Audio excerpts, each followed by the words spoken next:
And greetings to you. Joe Rubenstein here, producer and host of Real-Time 1960s. I want to thank you very much for joining me today and to remind you that all of our content, film reviews, retro-style news reports of 60 years ago, our daily timeline, can be found on our website, realtime1960s.com.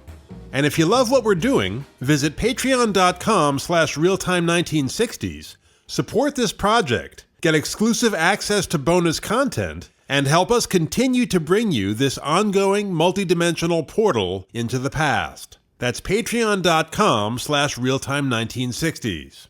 And today, we reach the end of our journey through my ranked list of the top 10 films of 1963.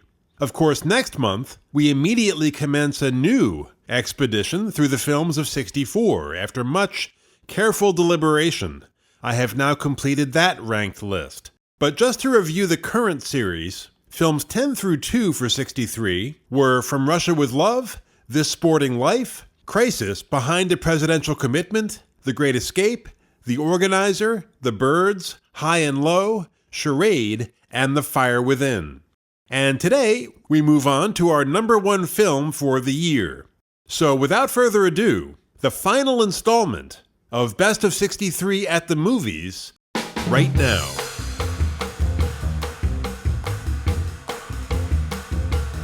And my number one pick for 63 was really a no-brainer. You know, there's a term used in the world of baseball, five-tool player. That's a player with good speed, a strong throwing arm, and top-notch fielding skills who can hit for both average and power. Well, HUD, released in May of 63, is a five-tool film. It's got a powerful message undiluted by compromise, a rarity in the Hollywood of any era, really. An excellent screenplay by an experienced husband and wife team, Irving Ravitch and Harriet Frank, who based their script on Larry McMurtry's debut novel, Horsemen Pass By. There are several excellent performances, two of which earned Academy Awards, and no bad performances. There is haunting black and white photography, which also earned a statuette for an old master, James Wong Howe, who began his Hollywood career in the silent era.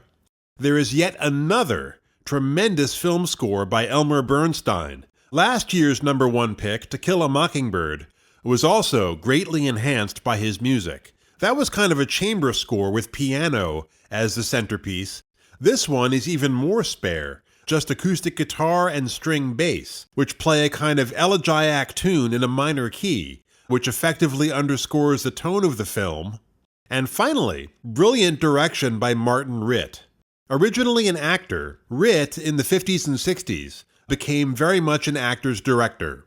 This was his ninth feature, and really a quantum leap over his previous efforts, primarily in the area of pacing, which is superb. But a great screenplay always makes a director look better, and he certainly had one here. And HUD, which went through a number of title changes, Horsemen Pass By was immediately rejected. So first it was The Winners, which makes no sense, then HUD Bannon, and then finally just HUD, one of 5 H movies that Newman did in the 1960s. Newman claimed the letter brought him luck, along with The Hustler, Harper, and 2 others directed by Martin Ritt, Hemingway's Adventures of a Young Man, and Hombre. But HUD was shot first in the Texas Panhandle during the late spring of 62, and then the interiors were filmed in Hollywood that summer. And upon its release the following spring, it received virtually unanimous praise from critics as an immediate modern classic, and like To Kill a Mockingbird, became a popular success as well, both films benefiting from the box office draw of their lead performers, Gregory Peck and Paul Newman here. And this success greatly soothed the anxiety of studio executives at Paramount, which handled distribution for this film, anxiety about, well, first of all, the fact that HUD was shot in black and white, which was becoming increasingly rare at this time, especially for a film taking place in the present day, as HUD does. But more troubling to these executives was the fact that the title character, played by Newman, is a cold-hearted bastard through and through, and remains one right up to the final frame. But despite those facts, as I said, the film earned a handsome profit for Paramount, so they were satisfied. And at the same time, this success provided a flying start for Salem Dover Productions, a new company headed by Ritt and Newman. And those two had had a lengthy prior association, which would continue, and a very easy working relationship based on mutual respect. In 1958, Ritt had directed Newman and Joanne Woodward. Those two got married during production of The Long Hot Summer, which, like HUD, was written by Ravitch and Frank. And then Ritt directed Paris Blues, where Newman and Sidney Poitier play jazz musicians. That was released in '61. And then the aforementioned Hemingway's Adventures of a Young Man, a poor film that drew elements from Hemingway's excellent Nick Adams stories, released in '62. Newman appeared in a crazy number of films in the 1960s, 19 all told, and of wildly varying quality. But 3 of those 19 I would rank among the best Hollywood films of the 60s or ever. The first being The Hustler. I didn't do a list for '61, but that would have been my number 1 film for that year. And the third being Cool Hand Luke, released in '67. And then this one. All 3 based on good, not great novels, massively improved upon in the film versions, and in the case of HUD, changed in significant ways. So this film originated in 1961. Screenwriter Irving Ravitch was on a stopover at an airport, and just to kill time, picked off a rack Horsemen Pass By, the debut novel by Larry McMurtry, a Texan who was just 25 when it was published. But this became the first of several of his novels made into successful films, the most famous of which after HUD are The Last Picture Show, Terms of Endearment, and the Pulitzer Prize-winning Lonesome Dove. But despite the fact that the central character in the novel Horsemen Pass By is Lonnie, HUD's hero-worshipping nephew, played in the film by Brandon DeWilde, who played the hero-worshipping little boy in Shane 10 years earlier.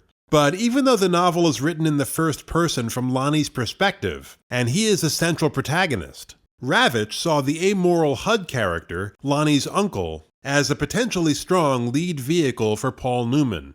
And everyone in what became this creative team of Ravitch, Frank, Ritt, and Newman, they were all intrigued by this idea of breaking the Hollywood mold by having a lead character who is a hard case that never softens.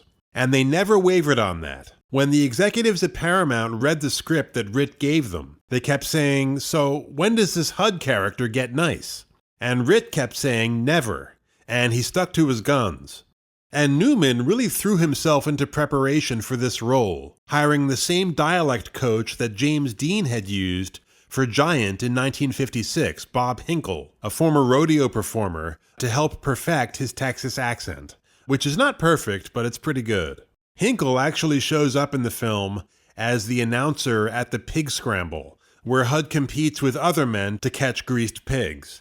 And Newman delivers a very strong lead performance, his 3rd Oscar nomination, but there would be 5 more nominations before he finally won it for The Color of Money in 1987. In '63, he was beaten out by Sidney Poitier, who won it for Lilies of the Field, which I found fairly dull and one-dimensional, although Poitier gives a charming performance. I actually would have given it to Richard Harris that year for This Sporting Life. But Ravitch and Frank made a number of changes to McMurtry's novel, beyond simply expanding this HUD character.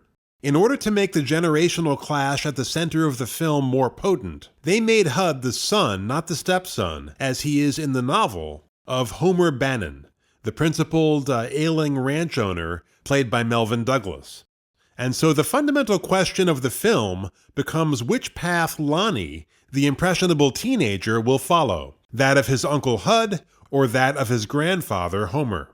Now another, more critical change is that in the novel, the Bannon's housekeeper, there named Halmea, is black, and toward the end of the book, she is raped by a drunken HUD.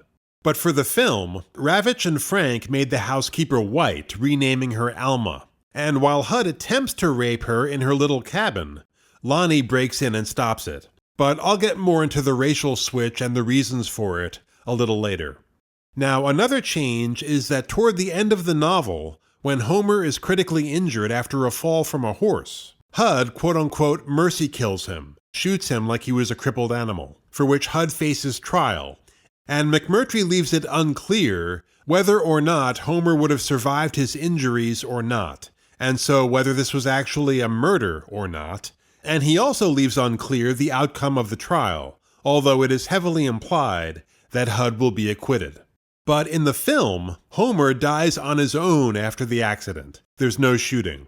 And the way that scene is directed and acted by Newman, who holds his father as he dies, you do see some feeling from Hud, if just an inkling. There's some buried humanity, although it is greatly outweighed by Hud's words and actions, often brutal, during the open warfare with his father that rages throughout the film, a war that Hud ultimately wins, as he successfully gains control of his father's ranch with a bogus claim about Homer's supposed incompetence.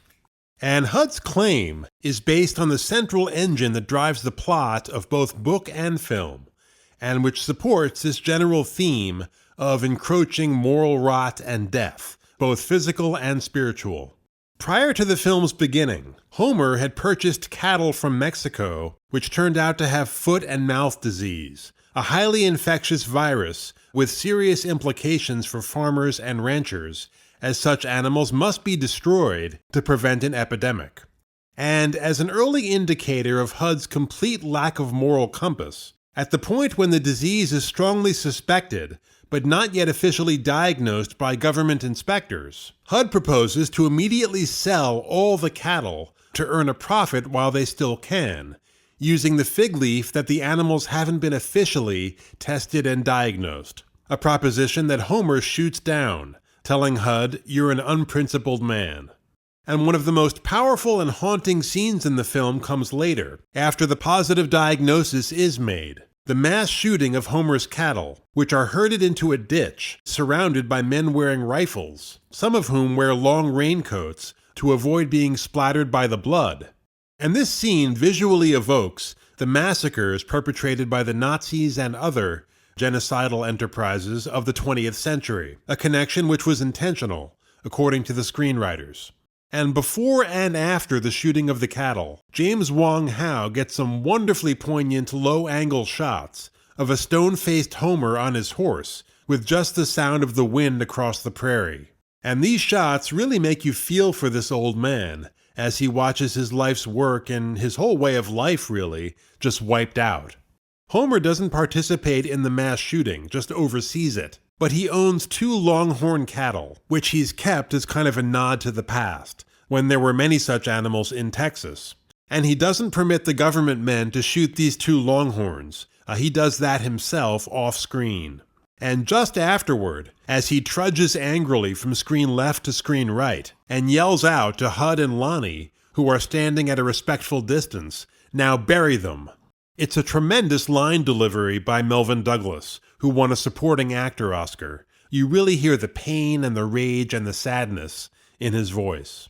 There's another poignant scene with Douglas earlier in the film, a scene derived from the novel but radically altered for the better, which takes place in a small movie theater. In the novel, Lonnie's at the movie with a few friends, and prior to the feature, there's one of these follow the bouncing ball sing-alongs that they used to do in the mid-20th century, during which Lonnie and his buddies kind of cut up and misbehave as the unspecified song plays. So, like a number of scenes in this debut novel, it doesn't seem to have much of a purpose, besides, setting atmosphere. But in the film, the scene is given purpose. Lonnie attends the movie not with friends. He actually doesn't seem to have any friends in the film, but with his grandfather, Homer. And the sing-along song is specified and well chosen, "Oh My Darling Clementine." And Homer in particular brings great energy to the singing of this old American song of loss, which is also, by the way, a song that deals with a potentially preventable death. So maybe a bit of foreshadowing there as well. But it's a scene that's beautifully conceived and executed, and once again supports this theme of loss and change, not necessarily for the better. Visually, we've gone from the wide-open vistas of the John Ford westerns to this tightly enclosed space of the movie theater, where modern technology is used to evoke a dead past through this song. Now, I wouldn't call HUD a Western exactly. Like The Last Picture Show, which explores similar themes, it's more of a modern-day drama in a Western or Southwestern setting. But visually, that setting does invite the comparison. Now, the best performance in the film, and one of the best you'll ever see, is delivered by Patricia Neal, who won the Best Actress Oscar for her portrayal of Alma. And that change I mentioned for the film, of the housekeeper from black to white, was critical. First of all, it allowed the filmmakers to sidestep a racial and political minefield. You know, a film where Paul Newman attempted to rape or even showed sexual interest in a black housekeeper was unreleasable in 1963. But even if it was, the interracial component there would have completely altered the focus of the film and become the dominant element. So this change allowed Alma to be the object of young Lonnie's romantic longing, and at the same time, for her to be a potential outlet for Newman's sexual attention, which helps add tension in the film. And like the HUD character, the Alma character is much more fully realized in the film. In the novel, Halmea, the abused black housekeeper, is a rather one-dimensional, one-note character, more of a symbol than a character, really, of victimhood. A victim of circumstance, race, gender, position.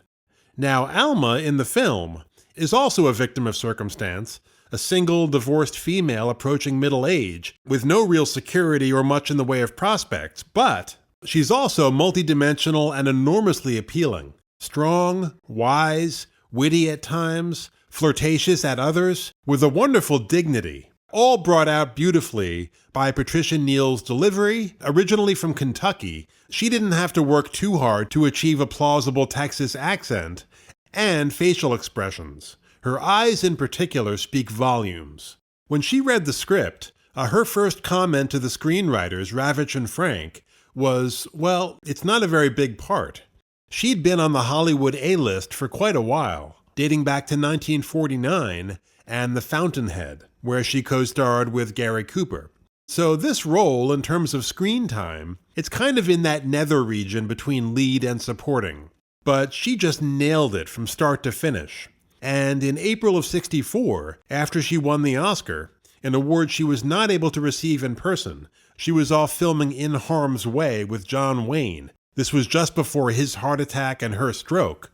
But after hearing the good news, she sent Ravitch and Frank a telegram saying it's big enough, meaning the part, and it is. Every one of her scenes is significant, every one reveals character, hers and others, and her final scene, a farewell at a bus stop, is enormously powerful.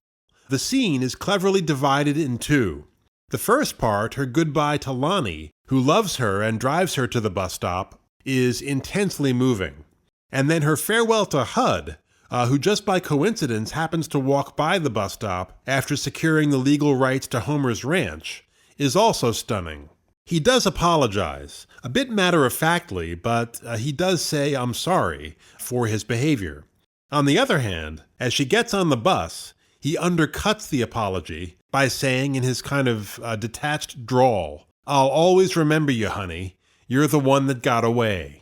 And Ritt shoots that line from within the bus she's boarding to flee HUD and this untenable situation as she heads toward an uncertain future. And her facial expression as he says that, well, see it for yourself, it's priceless. It tells you everything you need to know about where this person is at this point in her life. Just a genius performance by a real artist. Now, the results of the preview screenings set up by Paramount in early 1963 were notable. As usual, cards were given out to audience members. And one of the questions was, which character did you most admire?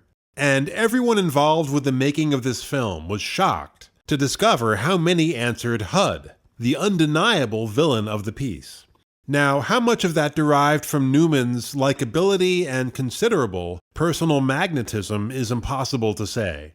But HUD was in no way intended to be a positive character. And the filmmakers were not happy about this reaction, nor was Newman. Actually, he blamed himself, thinking, maybe he'd played the part in a way that made the character appealing. But Ritt disagreed with him, and so do I. The character is clearly deeply, irrevocably flawed, and just not likable. As Homer tells him at one point, you don't care about people, you don't care about anything. And it's true. As I said, Hud is more than ready to pawn off obviously diseased animals and start an epidemic in exchange for a quick buck. He commits adultery left and right. He attempts rape. He undermines his sick father. He cruelly scoffs at the lonely, hero-worshipping Lonnie's attempts to bond with him. So, while the character may be a rebel in a sense, unlike the 50s rebels played by James Dean and others, there's nothing redeeming about him. He's an amoral sociopath who, like many a sociopath, tries to justify his behavior by claiming that everyone's that way. Well, they're not. So a film intended as an indictment of amoral hedonism, of no standard higher than self and self-gratification, was not received as such, especially by younger audiences, in 1963. They saw Hud as someone admirable, someone to emulate. And this was confirmed by the director, Martin Ritt, who later said, quote, "I got a lot of letters after that picture from kids saying Hud was right. The old man's a jerk, the kid's a schmuck, or whatever they wanted to call him. And if I'd been nearly as smart as I thought I was, I would have seen Haight-Ashbury right around the corner. The kids were very cynical. They were committed to their own appetites, and that was it. That's why the film did the kind of business it did. Kids loved Hud. That son of a bitch that I hated, they loved," unquote. But that kind of misreaction doesn't reflect badly on the film, in my opinion. It reflects badly on those audience members. The film stands on its own merits, which are considerable. Above all, it's a great story with an adult message, a moral message that isn't preachy. So in that regard, similar to my number one choice for 62, To Kill a Mockingbird. And Hud, which is a pretty dark film, paved the way for another bleak masterpiece directed by Martin Ritt 2 years later. A film pitch black in tone, but phenomenal in every respect, The Spy Who Came In From the Cold, which I'll discuss when we cover the films of 1965. But when you talk about the great directors of the 60s, Martin Ritt is not a guy that people will bring up first or at all. But these two films, Hud and Spy Who Came In From the Cold, are elite films, all-time greats. And to me, Martin Ritt is right there with Sidney Lumet and John Frankenheimer as one of the most gifted, serious-minded, and uncompromising directors of his generation. Back in a moment. Your feedback is important to us. On Twitter, @RealTime1960s, on our Facebook page, or you can email the program, realtime1960s@gmail.com. Really, however you'd like to engage with us, we love engaging with you. And if you'd like to join our family and help us continue to bring you great content, please go to patreon.com/realtime1960s and subscribe. Don't forget to visit us at realtime1960s.com for our timeline, each and every podcast, links to social media, how to reach us directly, everything you need to know about this portal into the past that we are creating. Thanks so much for joining us, and stay tuned for the first installment of a brand new series covering the top 10 films of 1964. So take care, and I'll see you soon.